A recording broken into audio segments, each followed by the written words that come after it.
Dear students, let us start the discussion on 13th February 2016 newspaper. Today's first article is related to the presidential prerogative. So, you know that the governor's office, he is a constitutional head of the state government. On the other hand, he is the agent of the center. So now, in this line of discussion, how this governor's office is misused by the center for its political benefits is the point of discussion over here. The governor is appointed by the President of India on the obvious advice of the Council of Ministers. If you see, most of the governors who are appointed, they are the political loyalties, they enjoy the political loyalties of the center. And they are supposed to be very much loyal and subordinate to the power structure at the center. And most of the veteran politicians, they are appointed as the governors, and they make the Raj Bhavan as a political power center in line with the so-called central government.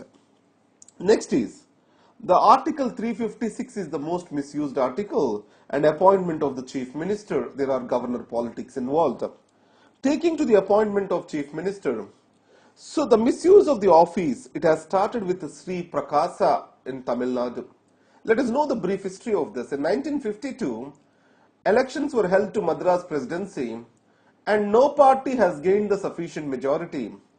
But Communist Party, along with a group of other parties, it was actually in majority. But Congress as a single party is the largest party. Then C. Rajagopalachari, he had got certain support from the independent members. And Mr. K. Kamaraj, he was the president of the Congress over there. So, though C. Rajagopalachari wasn't elected to the Legislative Assembly, he was nominated, not even elected, he was nominated to the Legislative Council and he was asked to form the government in Madras presidency. So, it was for the first time seen as the violation of the democratic process through the office of the governor for the party politics. Though Nehru opposed to this, but it went ahead for the party needs. What the Nehru said is, at the earliest possible, Mr. Chari shall get elected to the Legislative Assembly. Now, in spite of this, Rajagopalachari continued as Chief Minister from the Legislative Council nominated by the governor. On the other hand, misuse of the Chief Minister's Article 356. You know that Article 356 thought to be the dead letter, but it has become very effectively used or misused article in the Constitution. During the Prime Minister Indira Gandhi era, almost the Article 356 was used 39 plus times. And after Janata government has come up, almost 9 states ruled by the Congress, they are being dismissed and using Article 356. Now the first misuse has come up in Kerala. In Kerala education bill case, there were violent agitations which were going on. Nambudripad government was existing over there. In post-independent India, you get this history. There, this Vimochana Divas, or Vimochana Samaram was taken up, and after that, Indira Gandhi was the president of Congress. At the insistence of Indira Gandhi, for the first time, Jawaharlal Nehru, he broke his principle. Now understand, whatever the Kerala education bill, the provisions of it, the same things are being preached by Jawaharlal Nehru at the central level. When the same are adopted by the Kerala government at the state level, the center has imposed the presidential rule. So, on insistence of the party headed by Indira Gandhi as party president at that point of time. After that, there are many criteria have come into existence. If you see Janata government, how it dismissed Congress ruled states is this. The central government, Congress lost the majority. It means that they anticipated that the Congress governments at the states also do not enjoy the confidence of the public as in the central elections or elections to the union has led to the oust of the Congress or loss of the majority to the Congress. Here Rajya Sabha is another thing, because as these governments come into power, in Rajya Sabha they did not have the sufficient majority. So in this case, unless these governments are being dismissed and elections are held de novo, there is no chance that this government at the center can increase its majority in Rajya Sabha. Indira Gandhi did the same and Janata did the same.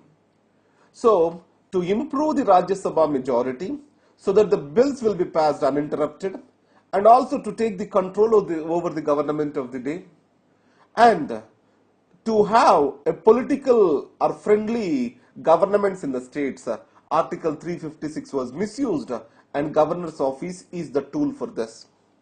Now in this case, what the president did, now K.R. Narayanan, when he was the president, he made, I.K. Gujral government to step back from imposing the president's rule in Uttar Pradesh. The same is the case with NDA government when it tried to take away the power or dismiss the Rabri Devi government. Now he gave a golden principle. So if you're sliding or law and order or constitutional machinery failure, it is not a one-stop event. It is a process which is occurring. At a particular point, you need to intervene to reverse this process of constitutional degradation or failure of the situation. So you have to have the patience before you impose the Article 356. That's what is the President Narayanan has said. Further to this, if you go over here, that is President K.R. Narayanan has said, you go over here, today there was, or yesterday there was, the meeting of the governors by the President Pranab Mukherjee, and he has explained their role as the protectors of the constitution. And Prime Minister Modi also has said, they shall be fair and shall appear to be fair. Those are the words of the Prime Minister Narendra Modi. If it has to be there, the President of India, if necessary, he shall use his discretionary powers to control the misuse of Article 356. Now, the Sarkaria Commission and S.R. Bommai case. In Sarkaria Commission, what it said is, Article 356 have to be sparingly used when all the other options are exhausted. And in S.R. Bommai case, what it has been said is, the Article 356, if it is misused and under malified circumstances, the judicial review can be applied and court can verify the facts. So these are the decisions given by the Supreme Court. Now, banking sector, you know that yesterday Raghuram Rajan has conducted a review, annual credit review. So in this, it was found out, what was found out is the stressed assets of the banks are increasing. The stressed assets, it means NPAs plus the non-performing assets. It means the loans which are pending for payment greater than 90 days plus restructured loans. Because of non-payment, their duration is further extended. These are called restructured loans. NPAs and restructured loans, they become the stressed assets. They crossed 14% of the total assets of the banks. Assets of the banks means loans given by the banks, we call them as assets. So in this context, an overhaul of the system is necessary according to Raghuram Rajan. So what generally happens in the banking sector is, good money flows after the bad money. Now, X person did not pay his loan and he is a promoter of a company. The banks expecting him to pay the loan, it starts giving a certain further loan to him. Further loan is been provided. When the debt mounts, the person will not have any motivation to pay the money back to the bank. So, it means a person ends up paying the bank loan with the bank money itself. So, I take the loan and then I take further loan to clear the previous loan. So it means a cyclical thing has been happening in the Indian banking system. Unless this has been stopped through a surgical approach, so this particular cobweb in which the banking sector was stuck is ultimately going to act as a drag against the Indian economic growth. So this need to be corrected. So one way is to give the autonomy to the banks. The autonomy fixes the responsibility too.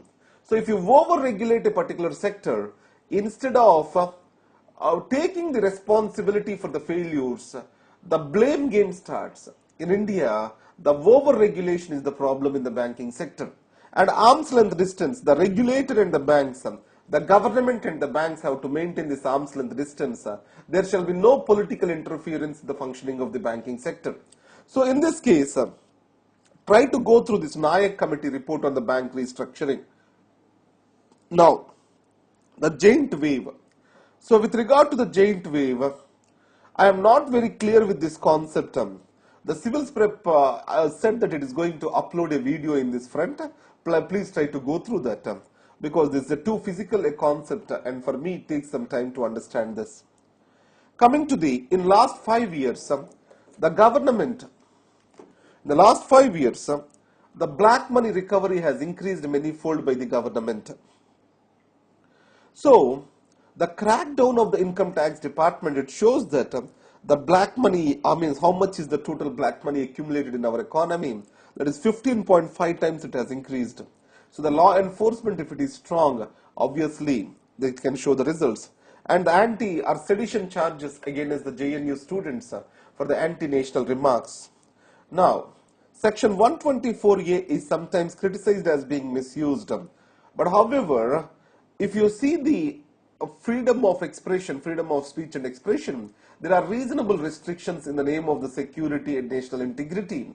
So, any anti-national remarks that can be considered as sedition against the nation and 124A can be applied. So again, if you remember my class, I told you a statement. Anti-state and anti-national actions, they are not one and the same.